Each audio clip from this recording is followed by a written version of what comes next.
स्वाटेको खोजीमा हामी आज आएको छौँ जङ्गल स्वाटे हन्टिङमा।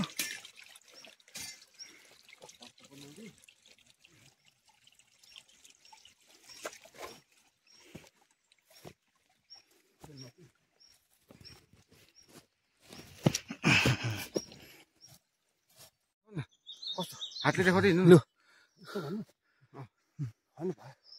के थाके त है। ओ के हो मान्छे पर छेउ जस्तो लाग्यो मलाई है जुम त हेर्नु न कटिङ कटिङ है कटिङ बाटो बनाउँदै एकदम। ओहो what a nice shot. Oh my god भन्ने त लाग्यो लुकिरहेको थियो रहेछ नि त है। ओइस्टर हो नि त्यो त वाइल्ड ओइस्टर है। ओहो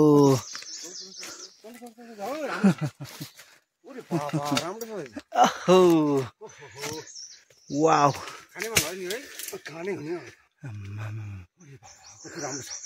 वाउ ल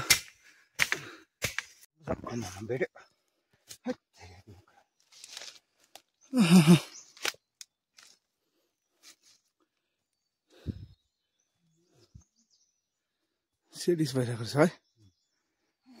खुसी लाग्यो एकदम खुसी भेटेर है। बल्ल बल्ल मिनेटको फल पायो एकदम मजा। हेर्नुहोस् काट भाइ काट्नु। यो चाहिँ अब जो कटिङ गर्ने मान्छे त्यसले कटिङ गर्नुहोस्। यहाँ चाहिँ अब एकदम खुसी भएर हाँसिरहेको छ अनुहार। यति मात्रै रहेछ नि त है। पहिलाको पालि त एकपल्ट कि हामी थाक्रे है कस्तो बेडाको है। यसको कटिङ चाहिँ अब सुरुवात चाहिँ ह्याप्पी बर्थडे गरिदिउँ तपाईँले नि। खासमा यो नि फङ्गस हुने है। मलाई थाहा यहाँ हुन्छ नि थाहा थिएन मलाई। थाहा थियो मलाई यहाँ हुन्छ माथिबाट काट्दै आउनु न। काट्दिनु न। हो बाङ्गो गयो। म काटौँ काट्नु त ल ल ल ब्यालेन्स भएन स्मेल त। यसलाई के भन्छ भन्नु यसको नाम बिर्सेँ दिमाग हिँड्नु पर थाकेर टिपिन्छ। अलिक गएर काट्नु न। गहिरो काट्छौँ ल। अलिक गएर काट्नु गहिरो माथिबाट है।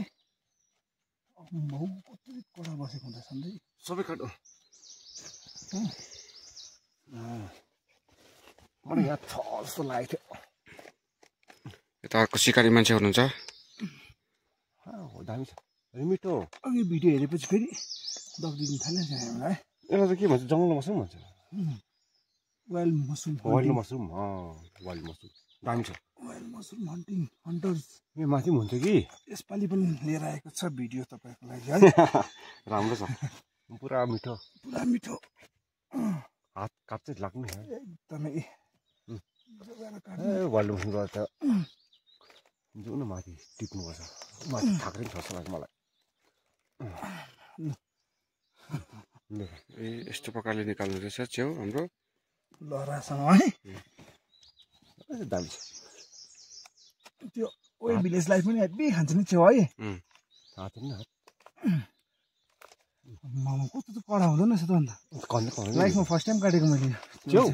मैले भन्नु छ लाइफमा फर्स्ट टाइम काट्नु भएको रे च्याउ। च्याउ भइहाल्छ। मा तर च्याउ त अघि गनाएको नि। एकदमै खुसी देखिराख्नु भएको छ च्याउ काट्दाखेरि हो।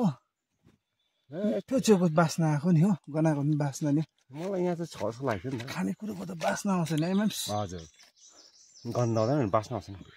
फेरि भनिदिनुहोस् खानेकुरो के हुन्छ अरे सर। खानेकुराको चाहिँ तपाईँको बास्ना आउँछ कि म्याम्स। अब हामीले यसलाई यति छोडिदियो नि फेरि हुन्छ नि है। फेरि हुन्छ हजुर। फेरि तपाईँको 1-2 महिनापछि फेरि यसमा कलर छ नि त्यो। फेरि यसमा आयो भने हामीले भेटाउँछ फेरि है। हजुर त्यो जरा चाहिँ काटिदिइहाल्नु। यति भएको छ हाम्रो 2 केजिस कि 3 केजिस। 2 केजिस यो छोडिदिए छोडिदियो यस्तो छोडिदिए है। यहाँ हुन्छ भनेर थाहा थियो मलाई।